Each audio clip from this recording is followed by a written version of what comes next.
Hello and welcome back to Weekly Market Recap.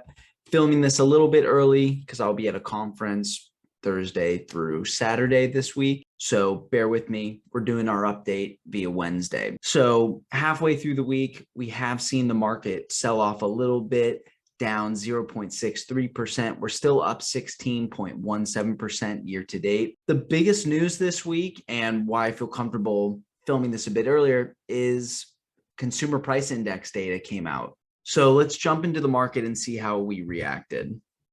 So if we look across the week, we started off stronger, actually rising.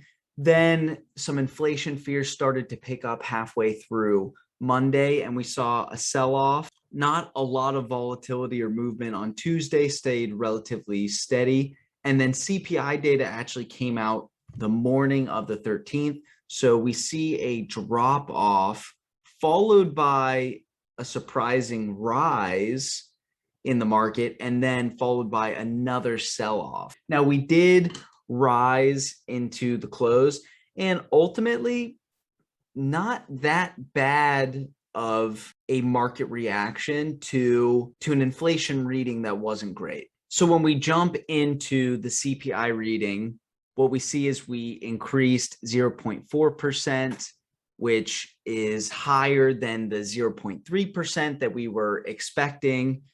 We are up 5.4% over the past 12 months. We were expecting 5.3%.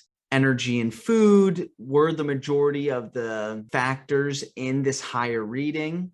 Another just key piece is energy index rose 25% over the last 12 months, and the food index up 4.6%. So you see why those did play a pretty large factor. Now, if we scroll down, we did see a larger number in September than we saw in August. But when I was looking for the big numbers that were scary, let's just scroll to a different reading.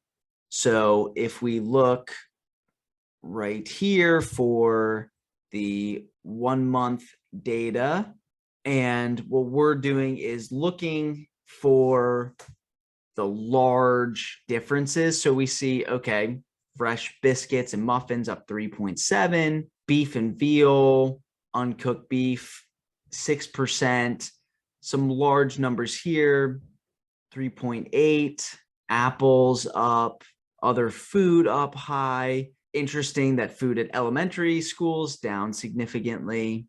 We do see oil, propane up decently high. Linens scrolling, women's suits dropping significantly. So if you're a female and you're looking for a suit, I guess now's the time to buy.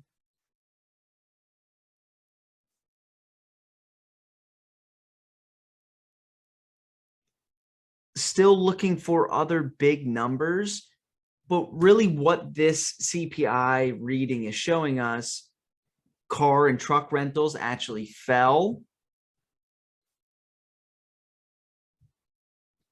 Airfares down 6.4%, public transit down 5% just in the last month. Those are big shifts.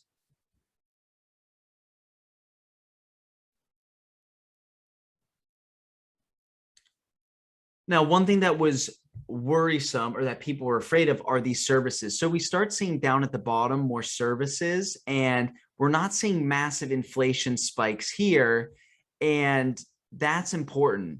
Let's just look up Control F, and I look up rent of shelter. So the two areas that going into this inflation reading that we were really worried about is what happens if services start spiking, so it costs you more to get things done. We've seen goods spike up, and that's been holding inflation higher. But if services start to spike, that's a longer term inflation, and that's something that we would expect for longer. Rents, that was the other area that we were really nervous. If rents start to spike up dramatically, that's another place where we could see persistent inflation.